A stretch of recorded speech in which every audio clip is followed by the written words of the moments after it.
Thank you, Madam Speaker. I move Amendment 2105, please. It has been moved and seconded that Amendment 2105 be adopted. Remarks, Representative Penner. Thank you, Madam Speaker. It's good to get this budget conversation started with you. This amendment is absolutely necessary to the budget, and I'm going to be very blunt and straight. The Keeping Families Together Act is a drain on this budget. You may know, if you look a couple hundred pages into the budget, $42.9 million in excess lawsuits are budgeted to come out of DCYF coffers. Out of the amounts that we're going to appropriate here, $42.9 million in lawsuits related to dead children, dead and dying children. Some of those children are still alive, but some of those children were beat to death because of the imminent physical harm standards in this budget. They were beat to death by hammers. They were smothered by their parents. They found pills and swallowed pills and died. Madam Speaker, the amendment before you takes some of the standards of House Bill 1092 and applies it so that way the imminent physical harm standard doesn't create a barrier for caseworkers and social workers that are working through these situations. Right now, those imminent physical harm standards are requiring those caseworkers to fill out dozens of different steps before removing a child from a dangerous situation where they often die.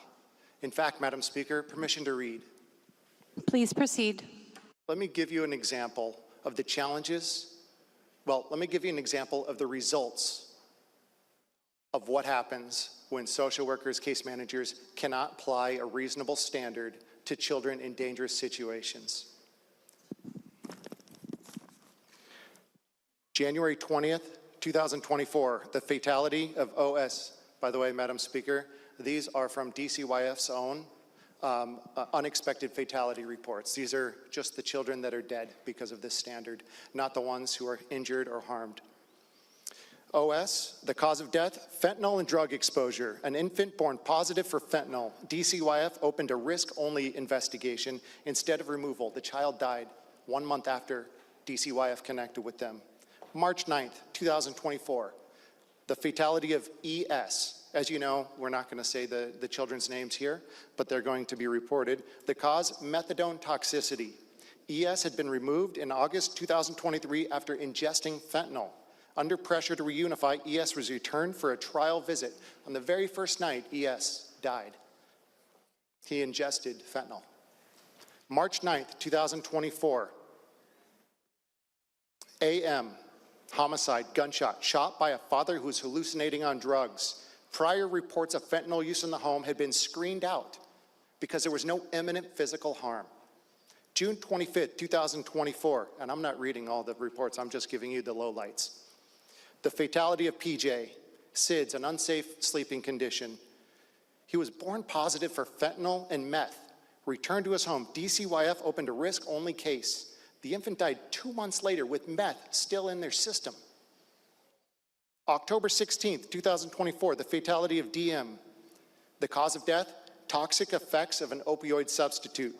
Staff later cited in the unexpected fatality report pressure to close cases to meet the statutory time frame barrier of the imminent physical risk and the Keeping Families Together Act. I spoke just a minute ago about the dozens of steps that staff has to go through to remove a child from a home where there's a known presence of fentanyl and opioids. This is an example. October 26, 2024, the fatality of RL, fentanyl toxicity. DCYF had received 4 intakes. Only 1 was investigated, and the cumulative risk was ignored because no single incident proved imminent physical risk. In Oregon, cumulative impact is an issue. In Washington State, because of the way the imminent physical risk standards is applied, it doesn't count. December 25th, Christmas present in 2024, KG died. Unresponsive co-sleeping. 9 prior intakes. The case closed in March of that year, despite reports of substance abuse during pregnancy. March 18th of last year, WT, the cause of death, fentanyl toxicity. Died napping with the father with paraphernalia in the bed. DCYF had stated they could not articulate the required imminent harm standard. March 26, 2025, the fatality, while we were here debating, JD died. Unsafe sleeping and meth use. Parents were high on meth. Staff explicitly stated they did not have, quote, they did not have evidence to support imminent physical harm to remove children. June 12, 2025, PL, born positive for cocaine and methadone. Risk-only case, it was closed. That child died.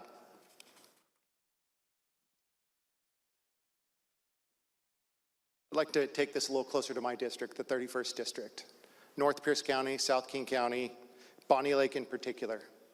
A 15-month-old baby was found unresponsive in his parents' bed. Paraphernalia. His urine tested positive for fentanyl. DCYF had prior contact with the family. They knew the father had been arrested for narcotics stored in children's food containers in the very house that he died in. In my district, unintentional drug poisoning is the #2 leading cause of hospitalization for children ages 1 to 4. Unexplained poisoning is the #1 leading cause of death for children ages 1 to 4. Unexplained poisoning is what the Department of Health would use as a clinical designation. Children that die of unexplained poisoning are grabbing pills and putting them in their mouths and swallowing them.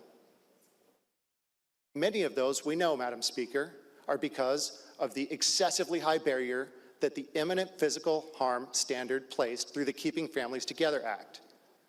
What this amendment does is it recognizes that the caseworkers in the field do not have the resources, as evidenced by their own statements in the investigations into these unexplained deaths and into the other serious injuries that we also know about.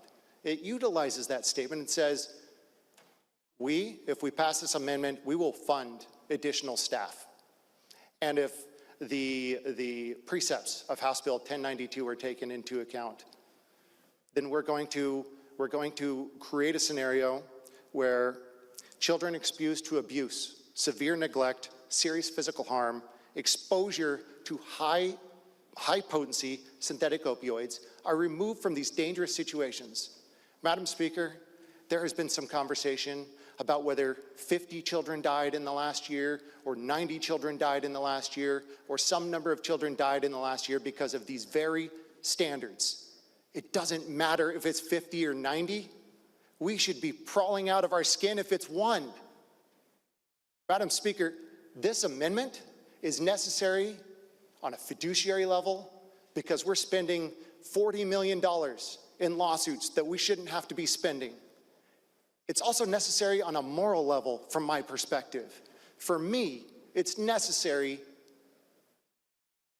to reflect on a policy that our own staff and our own agencies is telling us isn't working and saying, we hear you.